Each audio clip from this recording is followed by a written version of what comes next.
All right, everybody, we are live right now. We're back. Here we are. We're live. That's the picture I always got to get of Adam. Hey, good morning, everybody. Thanks for joining us yet again for another. I don't know who made up this Gab Hooley. Or did you approve that, Matt? I don't know. That's something Adam came up with. I had nothing to do with that, but that's what's trending on Twitter right now is hashtag Gab Hooley. But thanks everybody for joining us.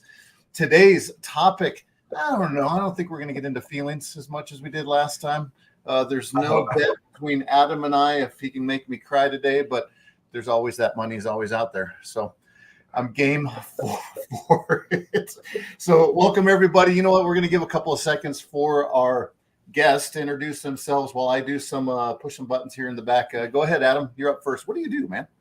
What's up, y'all? I am Adam Hoots. I am collarless today, you see. It's not blue like James or white. It is no collar. I am a lean construction coach. And so I love everything efficiencies. I love everything ridding waste. But most importantly, I love everything people on the job site, which includes both sets of collars.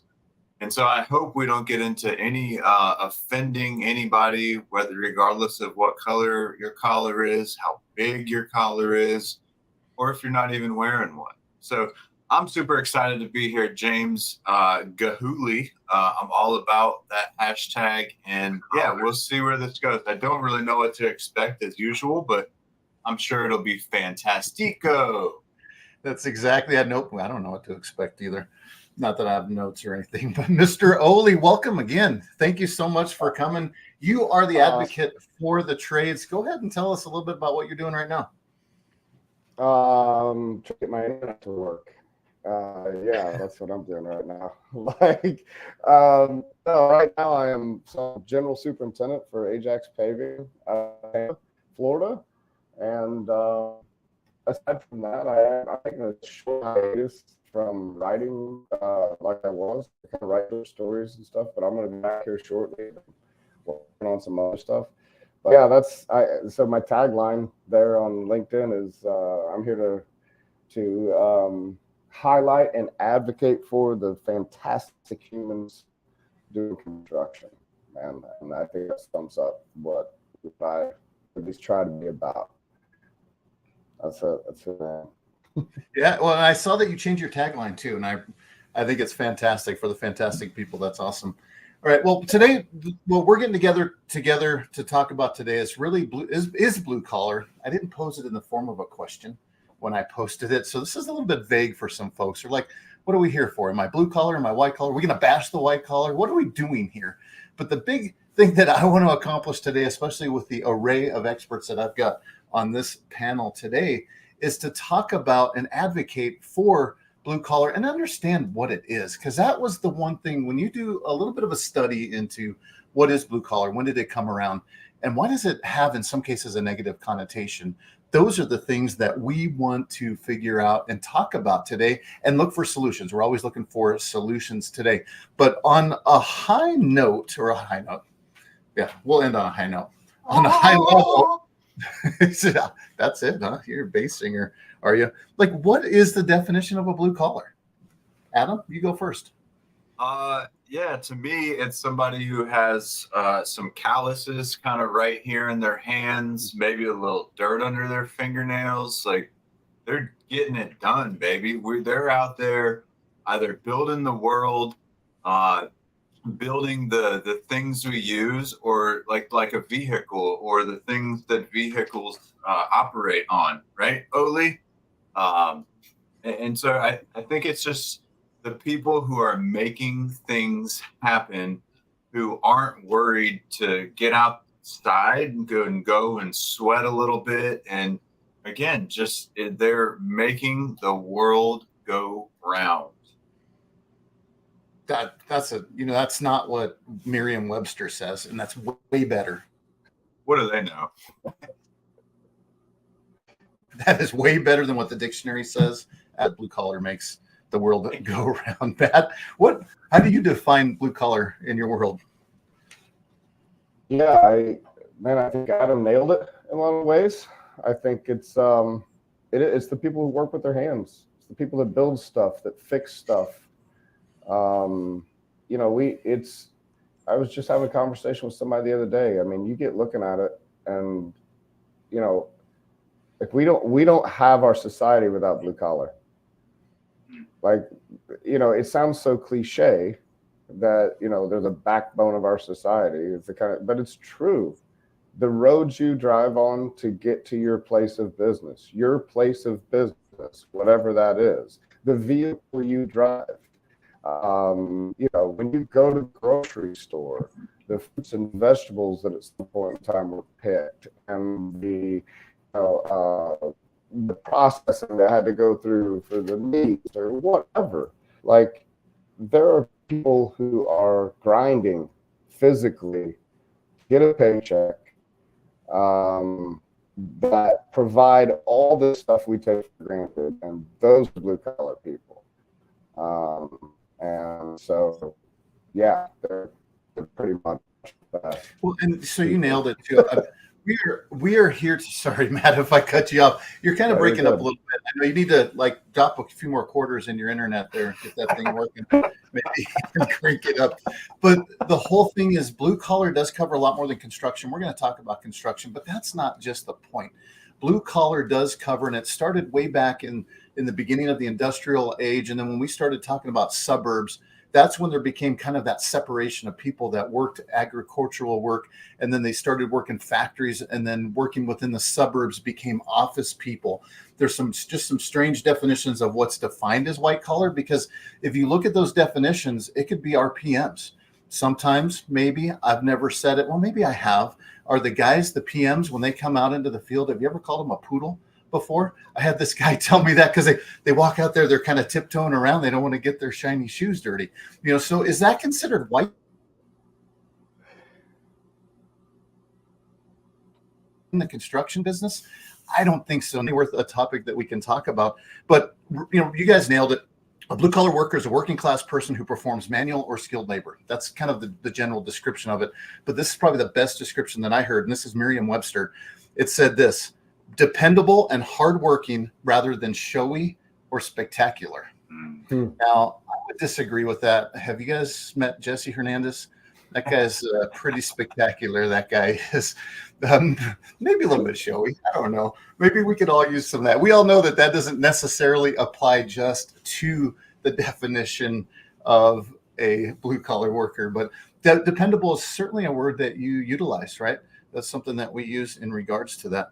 Another kind of high level, this is a number that I found on the internet. Thank you, internet. 13.3% of workers identify, you know, that's a word we use a lot now, as blue collar workers. That's a lot lower than I expected. And when you look at the volume of construction that's going on in the United States, and we're only talking United States, but that volume of construction that's going on is a lot. And to Matt's point, it's what's making it's bringing you the roads that get you to where you're going. It's building the buildings that you work in, that you play in, that you recreate in, and it's building the buildings that you live in as well too. There's so much that's tied to construction, blue collar work. I was surprised at that number. But what we all know is there's some declining numbers that are going on right now. And I see so much on LinkedIn on the negative side of, you know, it's like, oh, we're at a disaster point. Well, we might be, but we're not here to bring in that negativity. We're gonna solve some problems right now. But Adam, you're out on job sites as a consultant. You're seeing the work in place from a level of a consultant level. And Matt, you're in the field every day. And that's why I wanted to ask both of you this same question: is what are you seeing in the volume of work? Because they're saying right now that there's 350, it's a really vague number, 300 to 400,000 available construction opportunities within the United States. It's a really wide number. I don't know how they're gauging that. But are you seeing that on the job site? We'll start with you, Matt. Are you guys having a hard time finding people to fill the roles? Yes. I mean, yeah, that's the answer. I do think there is a shortage. I think there's a bit of a vacuum within the industry, that a shortage of people that want to do this work or that know this work is available. I don't know that I know the answers as to why that shortage exists. I have some of my own opinions, but that's all they are. Bring them on. We're here for opinion. We're not here to state facts. I look stuff up on ChatGPT. So go ahead, man. You give us your opinion. No, I think a part of it, and that's going to depend on where you're at, of course, and what trade you're doing. But I think a part of it is wages. Quite honestly, if a guy or a gal can go right down the road and drive a forklift for Amazon in an air-conditioned warehouse and make the same amount of money that you are going to offer them to go work in the heat and the cold and the rain, they're not going to come do the construction thing, you know. And I genuinely believe that the industry is going to have to get real serious about how we compensate the people that do this work if we're going to survive, and have people doing this work. Now, that may be an unpopular opinion or thought, but I genuinely believe that's part of the issue, because as wages have increased in other fields, I don't know that they always have at the same rate within the construction industry. So I think that's an issue. Yeah, I think you nailed it. I mean, that's a huge issue. When you look at, it used to be that you could, I mean, my dad supported a family of 4. If you look at the amount, he was bringing home $300 a week. Now that might've been 40 years ago, but the idea was you could live off of that. And you look at the wages that we're at now, and we're barely middle class without overtime. Yeah. And that's part of the issue. I think there's so much of it. You know, you can make $100,000 or whatever you're going to make, you know, a year as a construction worker. But the idea is, how much overtime are you putting in to get there? Adam, what are you seeing on the construction sites as far as available spots to fill? Yeah, so I think the key word that's missing is the skilled side of it, right? Like, I think we're starting to find people, but how skilled are those people? How much are folks investing in them to upskill them, to make them better on the job site? And from my perspective, I guess the changes that we are seeking in the industry, I think compensation, that would help, although you could still make a killing on job sites. I think for me, it's the respect side of things. It's the valuing the worker side of things, where, like, you know, the superintendents, you know, and the supervisors on the job site, so foremen, crew leaders, superintendents, not looking at these people as tools, right? Like, they are resources. They are absolutely resources. And these resources are donating their bodies to build those roads or those buildings. And guess what? They're expendable, right? Like, they only have so much to give. And we are not allowing them, or we are not enabling them to be able to work in such a fashion that they're going to be able to use their bodies, and the only resource they have, for a long time or a long period. And so, you know, when you walk the job sites and you see folks down on their hands and knees or bent over or their hands up, or it just, you know, we need to do a better job about designing work such that we respect these human beings and the limited capacity of the resource that they're donating to our buildings. And I think if we did that, and again, that's no easy feat, right? We're talking about, how do we design buildings better? How do we take advantage of technology? How are we able to just listen to the worker? Because those workers got the ideas, right? Like, they're the ones bent over in pain, sweating, like, just not being respected for that resource that they have. I guarantee you that those workers have a better way of doing the work, because I've seen it. I've enabled it. I like, that's what I do on job sites that really adds the most value, aside from the planning and getting all the, you know, I'll call them white collars. They probably came from blue collar, but maybe they just have a little bit of a cleaner blue collar now, right? So we can plan the job all day long, but unless we're going out there and watching the execution of the work, and we're able to engage with the worker to make that work, to quote Felipe, right, easier, better, and faster for those workers because we care about them so much, right? Not easier, better, faster, because then we can do more work and just make more money. Like, that's not it.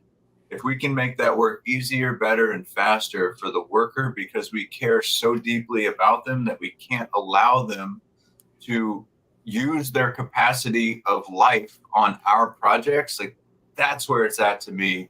And that's what we need to change. And then I think we'll have a plethora of workers who are, game to come out there and have fun on the job sites. I mean, it is such a fun place to work. And so, yeah, that's my perspective. I can see, like, these comments, James, are absolutely blowing up. Miss Sarah, from her days of delivering ice back in the day with her pops, like, I would call that blue collar in a heartbeat, even though she was 9 years old. Like, absolutely, you're slanging ice.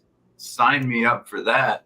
Yeah, there it is, right? Her dad was a blue collar worker, and you might be surprised to know she was slanging ice with him at 9. That sounds cold as can be.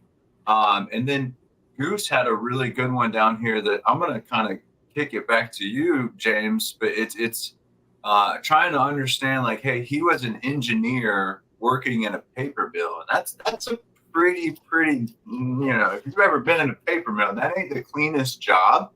But is that blue collar or is that white collar? Where does that fall in your land? Yeah, well, and I think that's worth that discussion. It goes to that point that I mentioned earlier. Where are our project managers, our project field engineers, our estimators in construction? Are they not considered blue collar because they wear the fancy? And that's when you talk industrial work. We're talking the world of construction, but you go into, and I worked in the industrial world for 30 years. When you're in these industrial facilities, you better believe it that the people in those positions are also and would consider themselves a blue collar because they're in there a lot of times getting their hands dirty. They're in there in the work, actually understanding it versus sitting in a bubble. So that's a great point. But Adam, you touched on something that kind of triggered me. I was hoping to trigger you too, by the way, because when you get fired up, no, you guys watch out when you say that fires me up. We know that we're on to something good. But one of the things that has really that you've really advocated for is respect for the trades. And that's one thing that, in fact, there might even be a TEDx talk out there somewhere about that, in respect for the trades by Mr. Adam Hoots. Was it respect for the trades?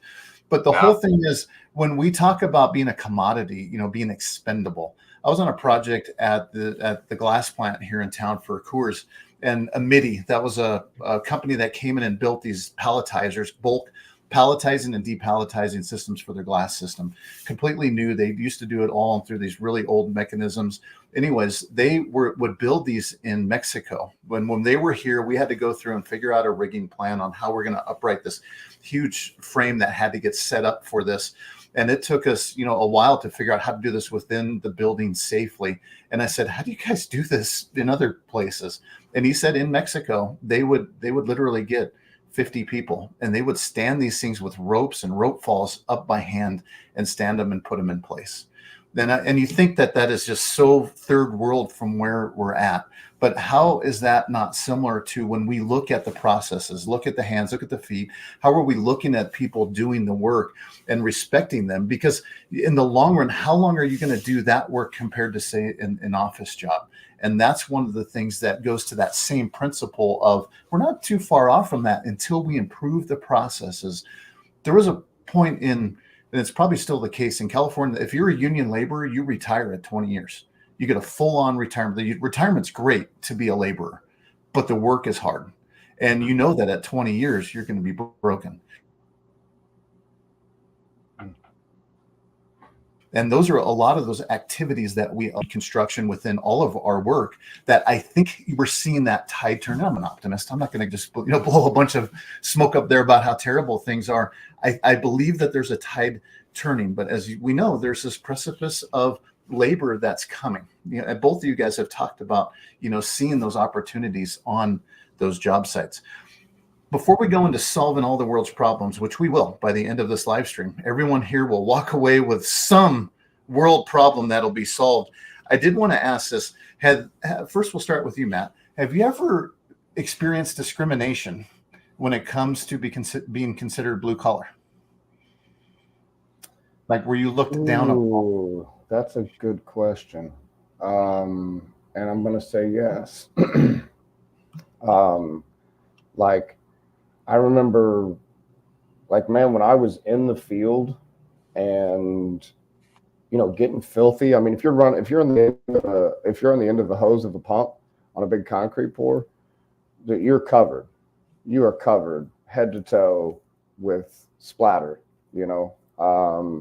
and at the end of the day, you're walking into the local Wawa or the local, racetrack or whatever on your way home. And, man, the looks you get, from folks, or Walmart. Like, I'd get a phone call going, hey, I need you to pick me up such and such on the way home. And walking into a store like that, and you're filthy. You're filthy. There's nowhere to wash up, and you don't bring a change of clothes. Now, I don't know if that's maybe that's not the best example, but doing that kind of, and I also think just in general, and I do think this is changing. To have that positive note, I think this view is changing, but the general, the thought that at least was somehow implanted in my mind, or I came up with, like when I was high school and coming out of high school, is smart people went to college. Everybody else went and worked with their hands, which is how your boy here ended up going and working with his hands. but in that statement, or in that thought, is this idea, right, that people that do work with their hands, people that are blue collar or construction or whatever, maybe aren't as intelligent as others. I mean, I think that's a real stigma that gets attached to the skilled trades workers and mechanics and whatever else. Hope that answered the question. I don't know. Yeah, no, you're dead on. And you said two things really that I caught. The one is talking about walking into Walmart, and I'm glad you brought that up, because that really is a great example. And I've been that person. I mean, I used to be a welder. You'd get ring around the collar was a real thing. Some people are like, what is that, right? How did you get your collar dirty? Like, you walk home filthy with dust all over you. I've worked at steel mills. I've worked at refineries. I've been filthy before, but I've also been in the store behind somebody who was, you could tell you got in it, probably a mechanic of some kind would be my guess. And I literally saw a mother pull her child back away from this individual. They were already 5-6 feet apart, to step back from this person because they were dirty and were working there buying dinner. I think he's buying a chicken or something. And that's when you see stuff like that. And you think, oh, you're dirty. I mean, they were physically dirty, but was something going to connect between that? So that there is something that is looked down upon people that get dirty. But I think in general, blue collar work is just kind of what you said. There's that intelligence level, because you went to college and you learned some school stuff. Are you not as smart? And I did go to an apprenticeship school with a gentleman who dropped out of school. The guy was a genius in calculus, went into construction millwrighting, and the guy aced the classes, and he ended up owning a business. So there's opportunities that, for every level of and for me, intelligence isn't based upon your ability to finish a school program, but it is based upon your ability to accomplish your work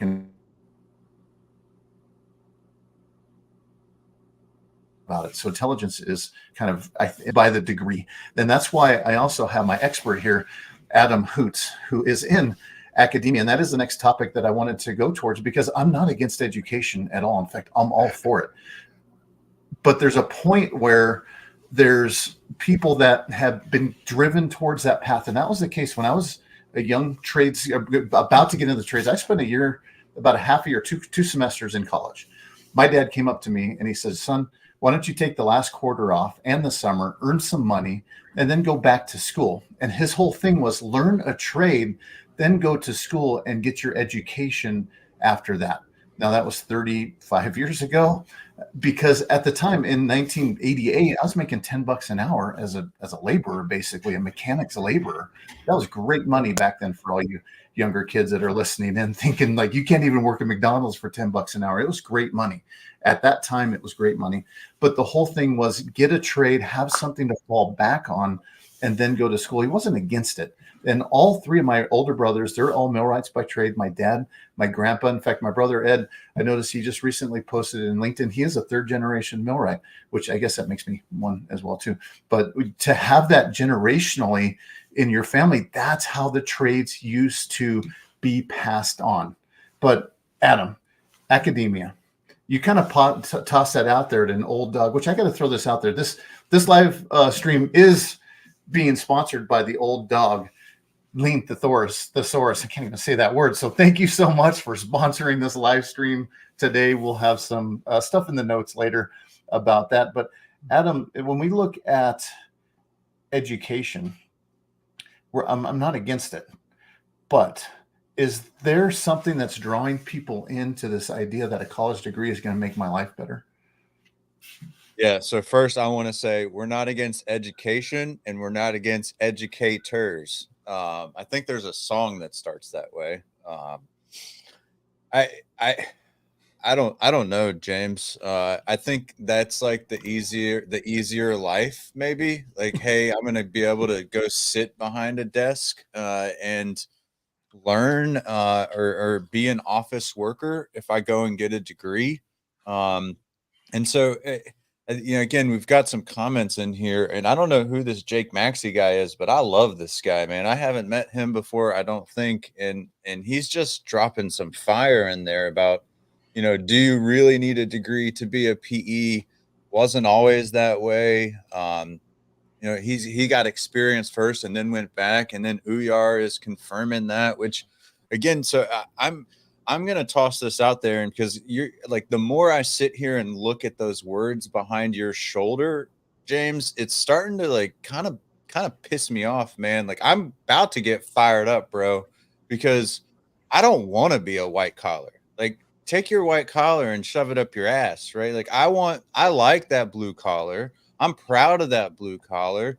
Like maybe if my collar's a little bit lighter of a blue because I mixed some white in there and now I'm in academia, and like honestly, I get a little bit embarrassed when people start talking about that. I've spent the last 4 days hanging out with these educators, right? In this Associated Schools of Construction. I wrote a couple papers that got published on trust in the workforce and how do we like strengthen the construction industry through trust. And you know what? I went there and I got to hang out with these people, and I'm mentally exhausted from doing that because I felt like I had to be on point and like, oh, like, hey, blah. But one of the things I realized while I sat through all of those presentations was, man, the connection to the construction industry is rare and few and far between. Like, what are we doing here, y'all? And so I got to ask some questions at the end of these presentations. My number one question was, how is this going to impact the worker on a job site? And I bet 75% of them did not have a solid answer for that question. And so, again, I know I've journeyed a little bit away from your initial question, but we've got to do a better job from an academia standpoint at representing blue collar workers. And I'm like, once you got that blue collar, you ain't getting rid of that blue collar. And there's something real about a blue collar worker that you can, in one conversation, right, you can shake them out whether they've had that experience or not had that experience. And so to answer the original way back when question that you asked, like, are PMs and PEs and these folks, are they blue collar workers? My answer to that is, did they have experience in the field? Were they manicured by a craft or a trade? And if so, then they were probably disrespected enough such that they might have a lighter shade of a blue collar these days, but they're always going to have a blue collar, and they're likely super, super proud of the way their collar looks and smells with their little ring on it. And again, a blue collar is a blue collar, will always be a blue collar. To me, it's just about the shades of it. So I apologize for ripping and tearing your title apart, but man, you got it written right there in front of me, and that's all I can look at and stare at right now.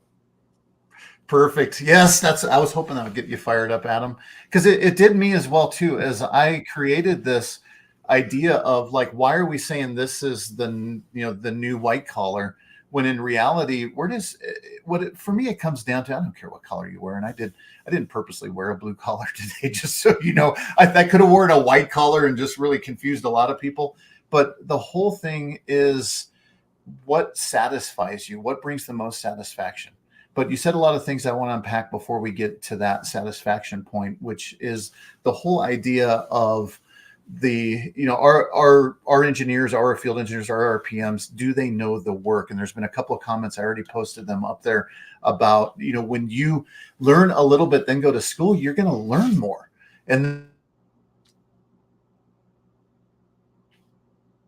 a lot of the issues with a lot of kids that are right out of college on job sites in the summer, if they're not interning, doing things in the construction field, they're not able to apply the things that they're learning. And that goes for engineering, and it goes for manufacturing, and it goes for all of these jobs that we would consider at that level of blue collar. If you're not out there getting your hands dirty, and I think that's what it comes down to, is putting your hands on the work and knowing how it actually functions. We've all been involved around engineers and architects. I worked around engineers for most of my career in industrial work, and building things that were so overkilled, ridiculous, because for whatever reason, right? They would just put so much thought into it, and in some ways unbuildable. And then also you look at architects who are doing the same thing. They have these great ideas, but are they even buildable, and at what cost? I'm going to say this, everything's buildable. But how much money, how much time do you got? Right, Matt? Like, we're going to build it. I'll build you whatever you want, but it's going to cost you some time and some money. But that is that whole process of understanding what is, so let me go back to what's satisfying, what satisfies you. And that's one of the things I think for myself is, at the end of the day, when you talked about, working in academia and with a bunch of academics, and you're exhausted, and I'll say this, having gone on, worked on both sides of the fence. I've been there and had my collar dirty. I've also worked on the project management side. And it's funny because my brother is retiring. All three of my brothers are millwrights. He's retiring in June, my third oldest brother. So all of my brothers are going to be retired except for me by the end of June. Like, all three of them retired out of construction. And I said, man, am I going to be the only working Gable that's left? And he's like, you're a superintendent. That's all he said. Didn't add anything to it. It's like, all right, well, but the whole thing is, when you're at a level of management nobody's going to say my boots don't get dirty, but when you're at a level of management, it's a different level of stress. It's a different level of pain that I had to learn to adjust to. So that being said, there's a point where all of us kind of think back to, especially if you've been a fabricator of any kind, or you've done any type of that hands in the work type of stuff, that at the end of the day, you drop them tools down, you put your belt down, and you go home. There's an incredible amount of satisfaction, twofold. One is you built something, which that's what I think is the biggest draw for us in construction, is we can walk by that and say, I built that, I worked there. I did that when I was in California. Kind of probably irritated my kids and my wife. Shut up, Dad. Yeah, I worked there. Yeah, that's right. You've done that before. It's like, I've worked there. You've worked in all those places before, but there's a ton of satisfaction that goes from that. But on the two side is also, when you dropped your tool belt and you went home, guess what? You left it there. And you get to levels of leadership, and let's just kind of throw the collars out of there. But when you're not in there getting your hands dirty, physically building it, not even at the foreman level, you take this work home from us. And I think that's one of the biggest tolls that it's taking in finding people that want to lead. It used to be $1.50 an hour to be a foreman in the trades. I don't know what it is now. I think they're doing percentages, probably a lot more than that now. But that $1.50 was never worth it for a lot of people. It was worth it for me. It was worth for a couple of people who want to lead, who want to have that satisfaction of driving the projects. But $1.50, it's what, $40-$50 at the end of the week, take home maybe 30. Is it really worth it at the end of the day? No, because then you're taking that stuff home. So I knew guys that would turn down that foreman level that could certainly do it because it wasn't worth it, which does go back to, are we paying enough in the trades to have people think that it's worth it. But that is something. Yeah, go ahead, Adam. I just want to give David Evans a shout out, like Mr. Business Development. That guy is a killer BD guy. So shout out to David. But he said like the influence to not go into the trades, it starts early in middle school. Like they've taken shop class and repair, and all of these schools are incentivized by the number of kids they put into college versus not. Like even those guidance counselors who are coaching our young people today on careers, right? If you go talk to them, they're likely to send somebody to school than they are into the construction industry, if just optics alone. And then Justin Uyar followed that up with, why are we associating education with academia, right? Like you don't have to be in a classroom setting to be educated. You can be out on the job site and you can be learning like tenfold what you're actually going to learn in the classroom, and learning it in a different way by putting your hands on it, right? I find a lot of times, we'll call them blue collar workers, right? Don't learn through textbooks. We learn better when we're able to be out in the field, putting things together, like making it happen, like we've been saying. And so I just had to give those two guys a shout out. One, I just absolutely love them both because they're great human beings. And two, fantastic points that they're tossing out there that really we've got to be very super hyper aware of. And we've got to do a better job of not associating education with school or academia, as Justin says right there.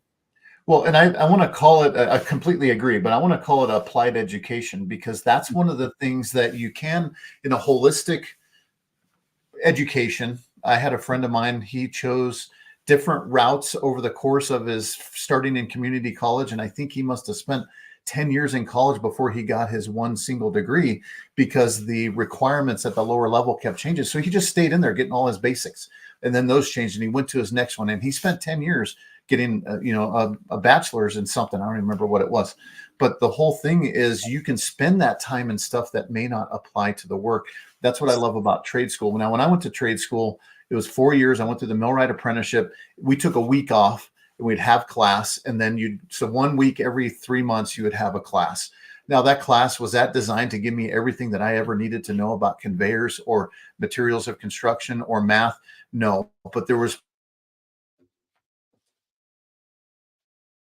at times when I took a class, got in the field, that's where the magic happens, is when you're getting that information, that education from physically seeing it in the field, but having that little bit of knowledge, having seen it, heard it before, and then applying it to that situation. So those are all great things. And Justin's, he nailed it. I mean, that is something that education happens continually. And that's something I don't think I learned until later in life, is that you don't go to school to accomplish something, to learn all you can to then apply it. You go to school, hopefully, to learn how to learn, which once you learn how to learn, you're going to apply that to the rest of your life, every opportunity that you got, especially if you have that right mindset that's in there. How about Sarah Ganella's point? Like, where are all of the Carol Delvicias? Yes. And Carol, shout out to her. If you're not following her on LinkedIn, go out there. But she is in an academia setting, teaching young people to weld, to put things together with their hands, and doing it the right way. Shout out, Miss Carol. Yeah, and I think she recently posted she just retired, which is just too bad for the whole world.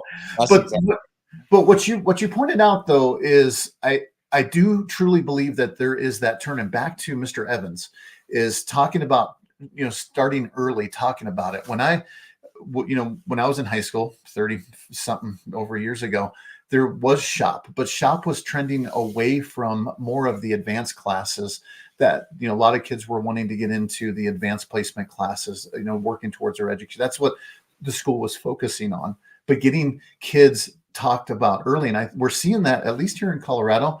And I think this is where that movement has to continue to happen, is we're starting with STEM. STEM gets you into the sciences, right? That helps those ideas. Building is a science, which that's the first time I heard that. I didn't know that University of Auburn has a building sciences degree. They call it building construction or construction management. the universities here in Colorado. But same idea. It is a science, but learning the math, learning, the technology and all those things, school specific, but we're also doing CTE schools as well too, allowing kids to go in, and we're building additions. And my company is 2 schools that are now with the CTE programs, which is at least of what construction is going to be like. Yeah. So I got All on right, this. Matt. We haven't heard. Oh, that's this. I'm sorry, it's Adam show. Go ahead, Adam. Matt, Oh, how about this, Matt? I got on this kick about a year ago. How do you feel about putting a silent B on the end of STEM? Because in building things, we use all of those other acronyms. How do you feel about that? about putting a silent B on the end. Yeah, we don't talk about the B, but it's there. You know what I'm saying? No, building. Is that what? Yeah. So through building, we're using science, technology, engineering, and math every time we build something. So when you want to combine those 4 things, subjects, Yeah. you're building something, but we just don't talk about it. No, that's fair, man. I like everything I'm hearing here, honestly, in the comment section as well. Talking about. I think a lot of people have really good ideas of how we can assist blue collar workers and get more of them, and show people a viable option. Man, back to one of the first things you said, James. Your dad raised a family, on it. I did as well. And I remember when I started in residential concrete. Like I was making more money than any of my friends were, who were working various odd jobs or whatever. Now I was making money because it was hard work and people didn't want to do it, and I was packing forms that weighed as much as I did every day, and getting covered in form oil, and splattered while we're pouring and, everything that comes along with it. But man, and to the other point of that, it's not just about the money. It's also about how these jobs are viewed. I think there's a bit of a shift happening. I feel like people who work blue collar, I think the shift is coming out of a bit of necessity because there is a vacuum. There is a hole. We need more blue collar workers. There's a shortage. And so I think there's a bit of a shift taking place on our view of what it means to be blue collar and maybe, I don't know. I get opportunities sometimes. We have like little hiring fairs and stuff. And I get opportunities sometimes to go talk to like high school age students that are getting ready to graduate and stuff, like in the Tampa area. I love it when those opportunities come around. I'd love to tell my story of how I successfully raised a family on a blue collar income and how rewarding it is.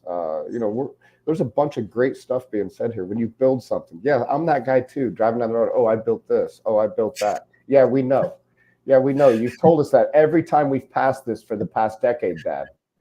Like, okay, well, I just want to make sure like that I built that. I mean, it's a great life.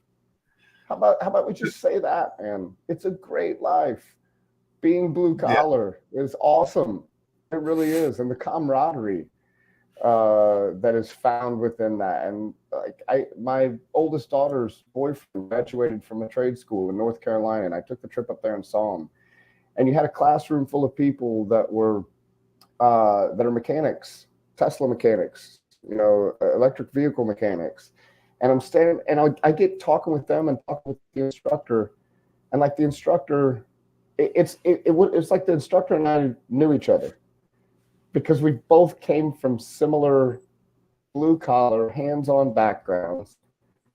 Before he'd become an instructor, he was a mechanic himself and had worked, and there's a, I don't know how to put it. There's a camaraderie. There's this familial feel amongst the people that do this kind of work, amongst blue collar people, and I don't know. I love it. Well, and yeah, thank you. And You know, I it's have no not idea if I wasn't answering any questions or anything. I just went on a tangent. I'm we're tired of just Adam running this show. freewheeling today. It's fun. No, you absolutely did. But the one thing that you pointed, I built that. I built that. There's memes about this. So it's not just me. It's not just you. But there is that pride. And it's funny that you'd say you told us, that last 10 times. Like there's times where when we were driving down the highway, I would look over and I would just smile and I would point. I didn't even have to say it. They like knew I was going to say, hey, I work there. But there is a lot of that pride that goes into there. And then this is, I pulled up Sarah's, I forgot the word for it. Note, comment. There it is. I pulled up Sarah's comment, and that's exactly what you were talking about, Matt, is like what excites you about it. That's one of the most important things. But I wanted to talk about Justin Uyar, Mr. Questionator. He had this question for the group, which is exactly where we're going to head next. Now, I'm doing something that I also did with Megan Shapiro, which is let's test Chat GPT. Now, she didn't know I was doing it, and you guys didn't know I was doing it either. And you got to look at that podcast. We videoed it. Check that one out. She masterfully goes through, and she had no idea what the information I was going to send her. She did it in perfect lawyer fashion. But what I did is I asked ChatGPT, Justin, that question. So it's interesting that you popped that up there. Similar. So what I said is, what are some ways that we can make construction jobs more attractive? And we've touched on a lot of this. And this is where we're going to go into the problem solving. What can we do right now to change that perception? Because it really is perception. Perception is reality, right? We want to change the perception. But one of the first things that comes up, and this is, we've already touched on this. I didn't feed you guys this, competitive compensation. And that is something I think that needs to be looked at. When you look at the cost of construction over the last 3-4 years, I remember when the cost of a 4x8 sheet of CDX plywood, which has kind of been the basis for me of construction costs, because you saw them at Home Depot, you saw it at Lowe's. They went from about $26 a sheet up to over $90. Think about the cost of that job multiplied on every other product during that period in COVID when we were having times difficulty getting to stuff. So cost of these projects went up. We found the ability to pay for these costs because we had to pay for the cost. We had to get the construction done. And then we all saw it, strangely enough, I don't even know how, I know in Colorado for one, but also looking at across the nation, our economy was still doing pretty good. Like we were still building. We kept building. In fact, I think for the most part, a lot of the construction workers were the only ones that were still out there every day, essential, working out there, trying to get that stuff done. But did those wages go up in that same percentage rise as we went out there to create those risks? No. And I know regionally for me, my house has 100%. It went up the value of it, and it's just a 1965-year-old house. There's nothing fancy about it. But did my wages go up by that same amount? Not at all. So competitive compensation. Is there anything we could do about that right now? I'm going to go over to you, Adam.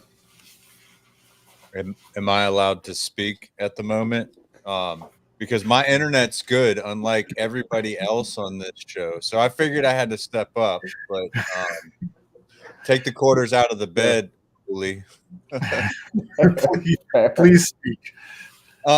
So, man, what can we do from a compensation standpoint? We can pay people more money, I guess. I don't know. Like that seems like the end of that conversation. Sure, yes, but yes, pay them more money, pay them what they're owed, right? Don't, without having them work overtime or double time on holidays and other things like that. And I tell you, this is why I actually do like the unions, right? Like I appreciate what the unions stand for from this point is like, hey, you're not taking advantage of the worker. We're going to work 8 hours a day, and then we're getting overtime after that each day of the week, right? Like, so that's a wonderful policy. As much as I've had issues with that in my project management days, but that is something that benefits the worker. For me, I think it's if we actually stop, right? Stop and watch and listen. I think Miss Sarah Gonella set that up a few comments back. Like, just listen to the blue collar workers, figure out what are they doing, and then just compensate them fairly for the actions that they're taking in the field. Well, so let me ask you this though. What do we do now? Because one of the biggest issues that I saw is you have the fixed construction projects, and I think it's a shift in really understanding the value of the people that are doing that work.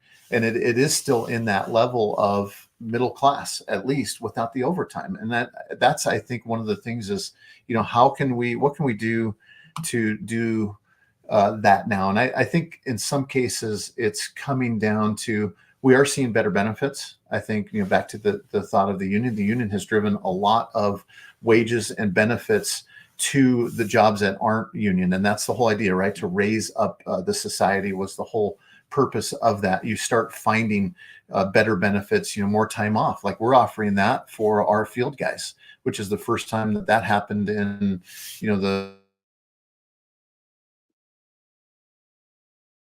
I remember as a guy working who got paid for every hour they worked, but I didn't take vacations because when I took that vacation, no check came in. There was no money. So I didn't want to take time off. When I was the sole income for our family, I didn't take that time off. But to offer that is a benefit. So looking at it outside of just wages, and that's something that I've had to explain to a couple of folks who are looking for that within, wanting a higher pay. Let's look at the whole package now has changed. So those type of benefits are things that I think the intangibles that I don't want to say don't necessarily cost the company, but they mean a lot to people. Buying them, more than pizza. There's a lot of bad memes about buying pizza. Like, I like pizza, man. It's okay. But it certainly doesn't solve everything. I don't know what it is with those memes, but you can do it in those forms of barbecues and having those other values. So I don't have to buy a lunch. If I knew that the company's providing a barbecue for me on Friday and I don't have to bring a lunch, I mean, those things bring a lot of value to that. The other one that was number one on ChatGPT. I don't know if they're numbered in order or not, but the next one was skills training and development. And I think that's something that is really turning towards starting to, Mr. Evans' point is, we're doing that early. We're letting people get their hands dirty in shop. We're talking about the prospect of working with your hands, because I think when you come down to it at its very core, ultimately, we like building things. We like making things. We do things with our hands. My kids built Legos. My daughter had Littlest Play Shop. She played Legos as well too. We like doing and working with things with our hands when we're kids. What changes that when we get older? Like, how does that change? So that's skilled training and development. Matt, were you part of any apprenticeship of any kind, or was yours the School of Hard Knocks? Both. I ended up joining I was in the laborers union in the Midwest before I moved down here to Florida in 2015. But yeah, I had to go through. Matter of fact, it was funny because my prideful self, I'd already been doing concrete. I'd been for 12 years, I think, somewhere in there before I joined the local labor hall. And they said I had to go through a 3-year apprenticeship. And I'm like, come on, man.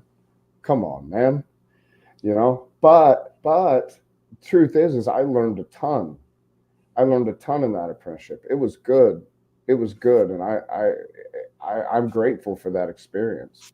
The education's great. Where I'm at now, we work on that a lot. We're working on training. We're developing training programs for our people. We spend time really putting a lot of effort into how to provide training for our people on all levels, project supers down to your field guys, your foremen. That's good stuff. One of the other things I wanted to say is, because there was a question up at one point in time, and it was the question you asked ChatGPT, what can we do now to make it better, right, for blue collar workers?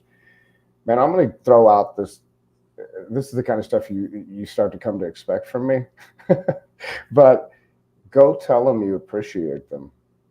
Yeah. Like genuinely go. And I'm not saying like even if you're not somebody in the industry.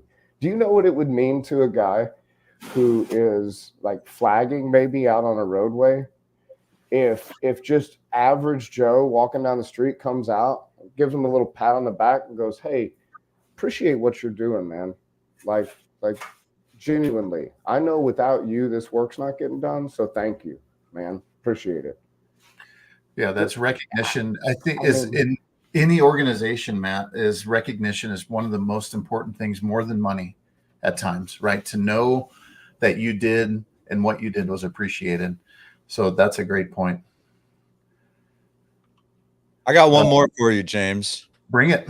How about we consider changing our project delivery methods, right? Like that lump sum delivery method is really driven about dollars and cents when there's plenty other delivery methods out there that can really enable and celebrate those people doing the work, whether it's cost plus, IPD, design, build, or CM at risk. I think all of those projects put CMs, GCs in a better place to be able to celebrate the worker. And that change is only really made with our owners. And so that's why I'm excited to really get some more influence into the owners of these projects to help connect those people to the blue collar workers such that they will learn how to value them the way they should be. Well, and I'm glad you brought that up. One of our estimators, we were approaching a contractor that was going out to bid, and of course it was fixed price. And he approached them. They're like, "What could we do better?" I mean, they were actually genuinely looking for feedback. He's like, "Why do you do this approach? Because this approach is terrible. It puts us all at odds with each other, and we have to." So he actually asked that question, and they were actually dictated by the government as a government contractor. That they have to do these fixed price proposals. So going back to how do we fix that system, right? Because it is those fixed price proposals. All these things are things that put us in a bad spot. There's been, my company does a lot of negotiated contracts for once we win the proposal to where you're actually giving the best value to that owner. We're taking their budget. If we're finding money, I mean, it's just such a great relationship, and it's fun to work with these teams because you're giving them what they want instead of coming in for most of my career as a trade partner. When I worked in the industrial work, you go in on that fixed price mentality. You do everything that you can possibly do as fast as you can and with as little people as you bid, right? And I fought that early on in my career. It's like I knew that as part of that development of that proposal, we put 10 guys in there for this 3 weeks. And it's like, all right, you got 8 guys. What happened to the other 2 guys? We need more people than this. So those are things that I completely agree with you. Changing that structure on how we get our proposals, how we get our projects, it's going to win for everybody in the long run. That is definitely for sure. Stepping on down, good old robots here, safety and health measures. Now that's something I've seen change in my lifetime. I worked before, harnesses. When you used to have just the belt on if you even wore it. So a lot of safety has changed. I think I don't know the stats right now, but I know that, when OSHA was created, how many people were dying every single day on a construction site.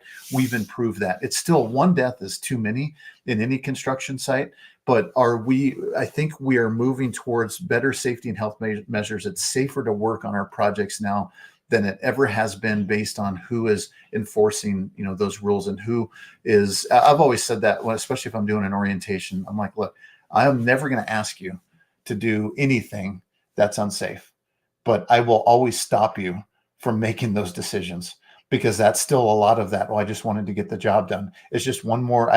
You know how many people I pulled off of ladder on the top rung where they're literally they can't even read it, and I'm like, hey, there's a sign up there because I just had to get that one thing, and every single time I'll say that's what that dead guy said. Oh wait, he didn't say anything, because you can die off of a 6-foot ladder. So these are things that we make decisions all the time that we're so anyway, safety is improving. I don't know where I kind of went dark on that one, didn't I? But I see Adam. Go ahead, Adam. I just want to say that I learned in this conference that I was just at that 1/3 of all ladder fall deaths are under 6 feet. That's 33% of them. And they even happen at 1 to 2 foot. I would also just like to tee one other thing up. because Miss Sarah, yeah, this is a great comment too, David. I have absolutely heard you say this. Just tell me what it's going to cost. If it's 8 million, it's 8 million. Don't tell me it's 7 and vice versa. Like that's hugely important as we're building these jobs. But man, the other thing I want to toss out there, and Sarah said it a couple comments up, is how about the mental health of these workers, right? And I wish somebody, anybody close would be one to focus on the mental health or mindfulness of blue collar workers. I'm just going to stop talking there. Anybody else want to pick this one up here? Mr. Oley? Bro. Yeah. Thank you. How effing important is that? Right? I mean, oh gosh, see, yeah, I mean, we're right at an hour, man. Like you teed this up late in the game, bro. But I genuinely believe, and a lot of people, I think, agree with this, that we have a mental health crisis. Not only just in the culture at large, but within the construction industry, especially. And, we've all heard the stats and the numbers, like the suicide rates within the construction industry, unreal. And this is real stuff. And yes, gosh, I don't even know where to go with it. It's heartbreaking to me. Like, because, and some of the stuff you were talking about, James, you take it home with you, right? If you're in a foreman position, now if you're like you said, when you're just a guy on the tools, I don't think I've ever met anybody who moved into some kind of management or leadership position within the construction industry that didn't at some point in time go, man, I just want to go back to building stuff. I just want to go back to building stuff, man, because of the stress, the mental stress that is a part of being in management or leadership. And I'm going to call a foreman a manager. That's like the first step in management. Yes. You're managing people, you're managing the work, right? And you take that home. And you're thinking about it. And you got, for me, it was a big concrete pour. You got a massive concrete pour the next day, and you're thinking through everything, man, because them trucks are going to start showing up. And man, it's go time, that mud waits for no man. It's going to set up. So what do we got this? And you got all these checks, and that's what it was for me. And for whatever trade, it's different things, but that learning how to genuinely take care of your mental health while you do this for a living is so important. And something that I've only fairly recently, within the last couple, maybe 3 years, started getting serious about myself. And I am an unapologetic evangelist for mindfulness and mental health and talk therapy, and doing whatever you've got to do to get your mind right, in the words of Master P. Yeah. Well, thanks, Matt, because, and I do, yes. I can say, nah. Look at James is like, what? My screen froze, so I just wanted to at least be smiling while it froze.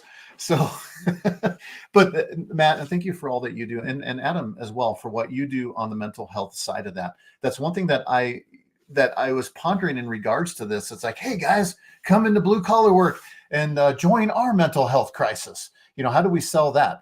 But ultimately, as we've talked more about this, and I see it within we had this discussion at a superintendent's meeting just this week where it was, hey guys, let's talk about it. There's people in this room that have helped me, like we're talking about it now. So I think what it comes down to, is it inherent within the industry or what's going on? And when it came down, and I admitted this the last time that we were talking this, I don't know how to talk about it. And I didn't know how to handle stress until probably 10 years ago. And I had to teach myself. And those are things that if we're teaching people to not bring it home, how to do it, it's okay not to know how to do it, but we have to show them how at those levels of leadership to be able to separate work and then to separated from home and work. So it is a whole science to it that we're not taught how to do it. And we are at an extreme, incredible amount of stress on our projects, not only taking the work home, worrying about the impacts that it's going to have on other trades or other people or other humans, but also we're a lot of times putting ourselves at risk every day. Like there's opportunities for death on every single job site. And that's the thing that you walk in there knowing that there is that potential, and what are you doing to protect yourself? So those are all things that add to that stress of that work. So if you look at some of these, and we're not going to have time to get point, thank you, Chat GPT, because there's a ton more content that we could have covered today that I think are really important about talking about to bring people to the trades and to why. And we're not going to hit them certainly today. I want to toss out a couple that I think were really important. Work-life balance. Those are things that Chat GPT brought up that I didn't know anything about. You work every bit of hour overtime that you possibly can because you got to put money in the bank. That's a terrible work-life balance. I can look back on the days or the weeks that I worked 2,300 hours a year, something like that. It's an extra 3 months or something worth of work that I did in overtime because I had to. Do my kids look back and think, thanks, Dad? No, they don't. And I genuinely value people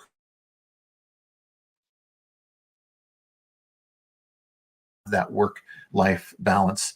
And then there's some other things that I think we're getting better as an industry and talking about stuff like that. So we can hit some of those things later, but it's time for wrapping up on our comments and rolling on to that. So let's kind of do some closing comments. I'm going to jump down to you, Matt. You're up first. You got any closing comments? What's your advice for this next generation of uncollared workers? So my advice for those who are doing the work already is the last thing we talked about. Your mental health is important. If you break your arm, you go to the doctor, right? If your head's broke, go see somebody. And all of our heads are a little broke. I mean, the mental health aspect is so incredibly important. That's what I would say to, the younger generation coming up in the trades and blue collar work is get serious about being healthy mentally, truly, because or you're going to end up an old dog that wished he'd have gotten serious about it a long time earlier. And that's me right here. The other thing real quick I would say is join the trades, man. For those that may not be it is a great life. It really is. I mean, it sounds crazy to say that in the same breath, right? It's like, oh, there's a mental health crisis in here. Like you just said a minute ago, James, there's a mental health crisis. Come join our mental health crisis. I mean, look, there's a mental health crisis all over the damn place. Yes. All right. It doesn't matter if you're in the trades or not.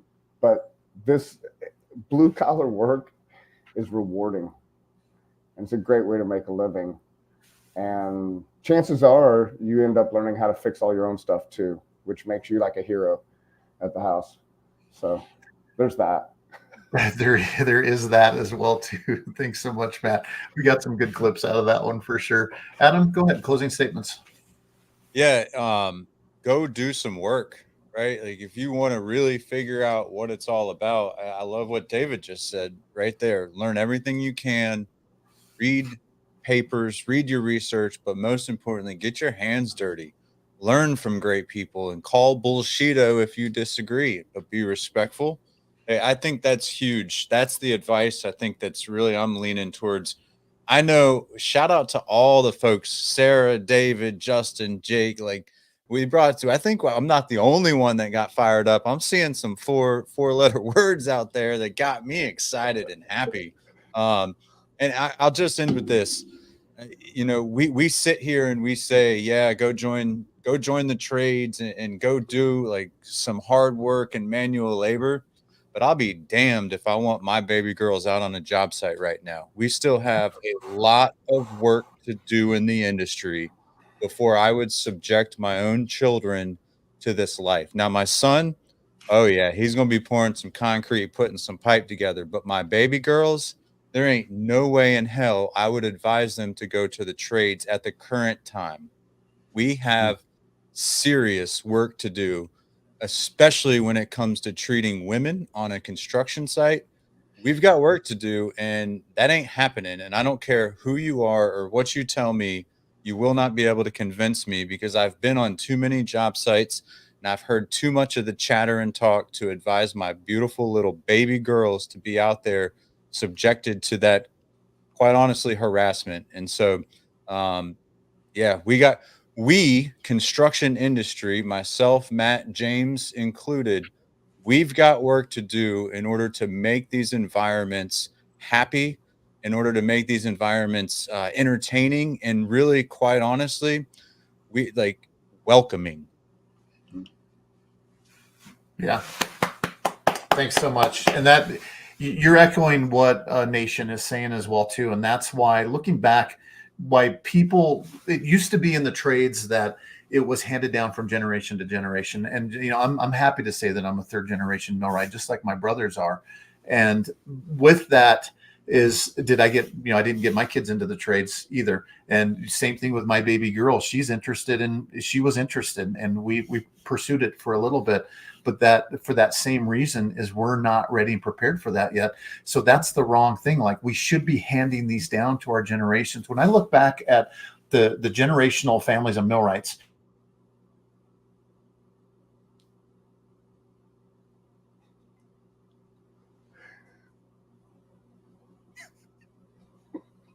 Damn, he must have really ran out of quarters. Dude, they shouldn't allow us to do this.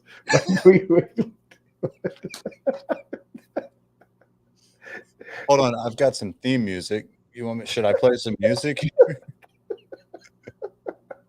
I wonder if Pat Sajak, we're going to owe him money.